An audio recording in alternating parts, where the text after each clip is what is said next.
John J. Paul of Eskasoni First Nation attended a day school for 9 years and says he got no help to fill out his claim, so he accepted the lowest compensation and now regrets his choice. Sign on here, you'll get $10,000. No good. I'm saying to myself, how many people signed on just to say, let's just get it over with. But to me, I was under duress. I was under health problems.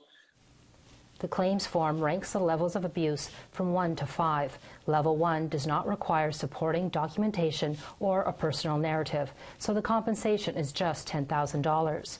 Level 2 to 5 requires supporting documentation and a written narrative. Survivors can receive up to $200,000. Many survivors claimed Level 1 when they could have received a higher level.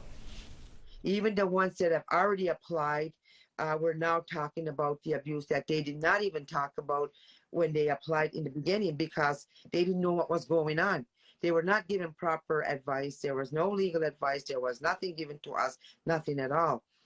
You start remembering those traumatic experiences that you may not have remembered initially.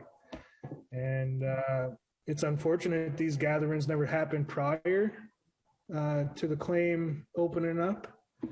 And a lot of them were encouraged to apply right away and didn't realize how much abuse they've actually experienced over the years. It wasn't supposed to be this complicated back in March 2019 when the Indian Day School settlement was announced to great fanfare, about $1.27 billion to be distributed to an estimated 200,000 survivors. But according to the federal settlement website, a survivor cannot submit more than one claim or request to change their claim to a higher level. Last summer, survivors filed a motion in federal court to modify their claims, and they lost. A notice of appeal has been filed. Deloitte LLP, the claims administrator, determines if the claims are a higher or lower level. Levi Peters says that is problematic.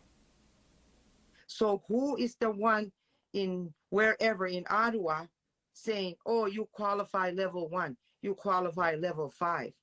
Do we have that right to know who is going to say what abuse I went through is level 1 or level 5? Are they psychologists?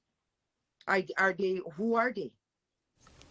Bobby Cameron, head of Saskatchewan Federation of Sovereign Indigenous Nations, agrees survivors are having issues across the country. Here we have lawyers and whoever else in Deloitte and Touche that can say, oh, well, you don't qualify, or your story's not true.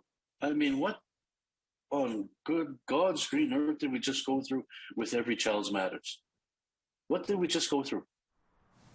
The FSIN tabled a motion to the AFN to lobby Ottawa to extend the deadline and allow amended claims, but Cameron does not trust the lawyers.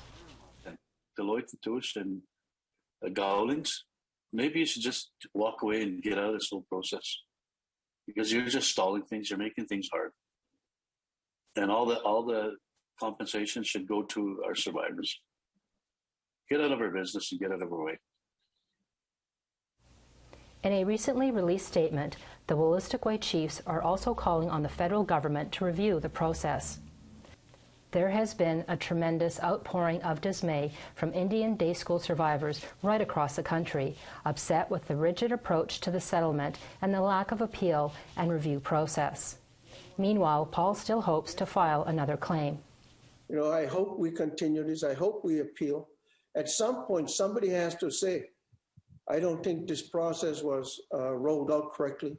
I think there were bad intentions on the part of government.